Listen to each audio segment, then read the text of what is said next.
Hi, I'm Carl Azus, welcoming you to today's special edition of CNN 10.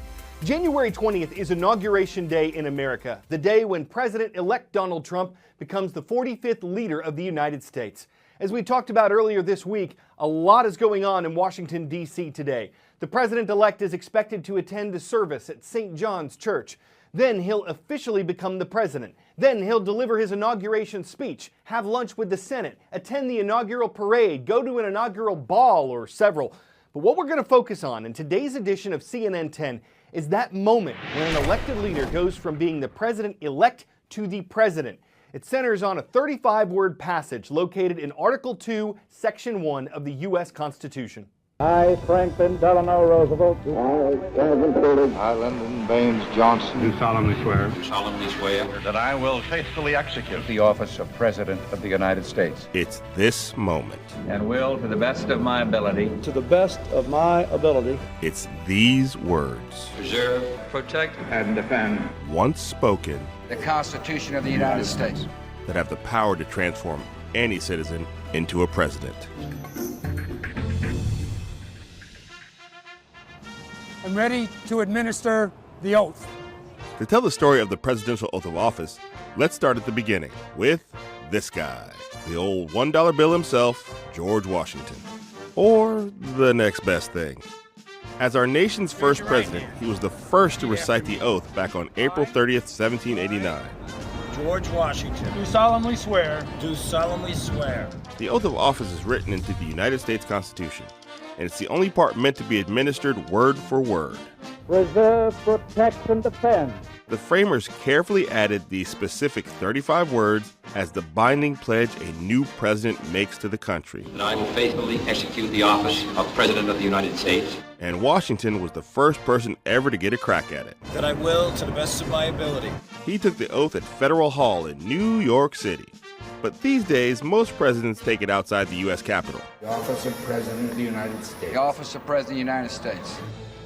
The Constitution doesn't say who has to administer the oath, but generally, it's the Chief Justice. The Constitution of the United States. It was Washington's idea to kiss the Bible, and almost every president after him did the same.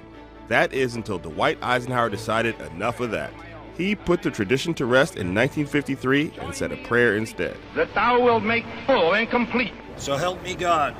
Now that line is up for debate. The words "so help me God" are not written in the Constitution, and historians are not sure whether Washington was the first to say them, but most presidents have added them to the end of their oath. So help me God. Fast forward 2 centuries later, the oath remains a very sacred tradition in our country. Preserve, protect, and defend The Constitution of the United States. So help me God. This is the grand theater and the grand spectacle of watching a democracy at work where an entire government hands over a baton to the next government. It does not happen until the words of the oath are uttered. That I will faithfully execute the office of President of the United States. Preserve, protect, and defend. And the words matter. You have to say the words correctly. And if it goes sideways, you're going to have to do a do-over like Barack Obama did. Yep, Barack Obama had a redo in 2009. The oath of office went sideways, largely for Supreme Court Justice Roberts' mistake. Are you prepared to take the oath, Senator? I am. President Obama started taking the oath, but Justice Roberts' language was different than what Obama was thinking. I swear. I, Barack Hussein Obama, do solemnly swear. And they were kind of counterposing each other, and they would go kind of back and forth, and it was an awkward moment. United States faithfully. That I will execute Faithfully, the office of President of the the United office States. of President of the United States faithfully. Immediately, people called it a botched oath. Some people even questioned, is President Obama a real president? The next morning, a new Justice Department official named David Barron called the White House counsel and said, you know, we might want to think about doing this again.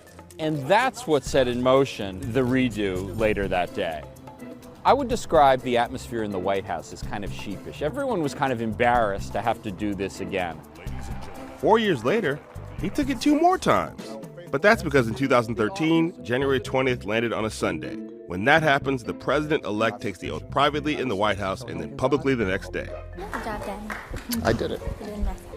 In all, Obama has taken the oath 4 times. The only other president to take the oath that many times is FDR, but that's only because he was elected president 4 times. A little different. Of course, Obama isn't the only president whose swearing-in ceremony has been a little bit weird.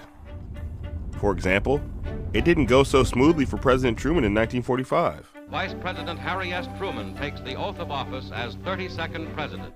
There's no audio of it, but when Harry S. Truman took the oath, Chief Justice Harlan Stone said, "I, Harry Ship Truman." But Stone made that up. Truman's middle name is just the letter S. Faithfully execute the office of the President of the United States. It also wasn't perfect for Herbert Hoover in 1929. To the best of your ability, that you will preserve, maintain, and defend. It's subtle, but did you pick up on that? Chief Justice William Howard Taft said maintain instead of protect the Constitution. The Constitution of the United States. In 1909, when Taft himself was sworn in, his oath was also misquoted.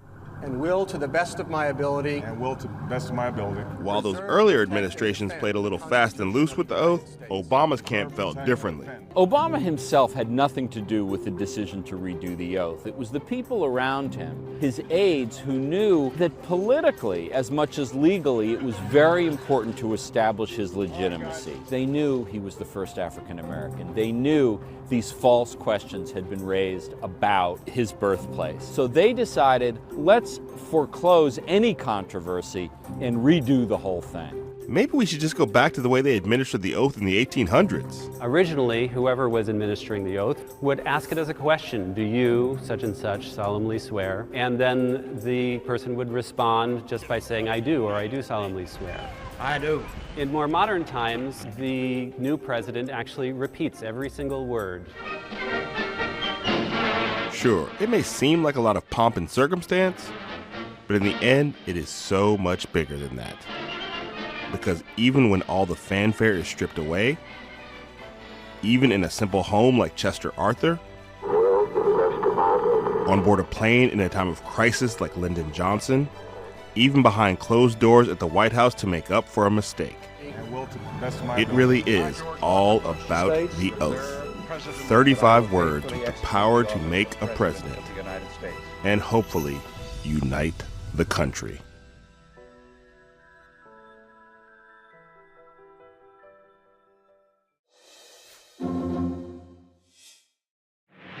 Today's swearing-in ceremony happens at noon Eastern Time, and as we said, there will be other inaugural events going on throughout the day. You can watch it all live at CNN.com. And when we return on Monday, we'll have full coverage from today's presidential inauguration.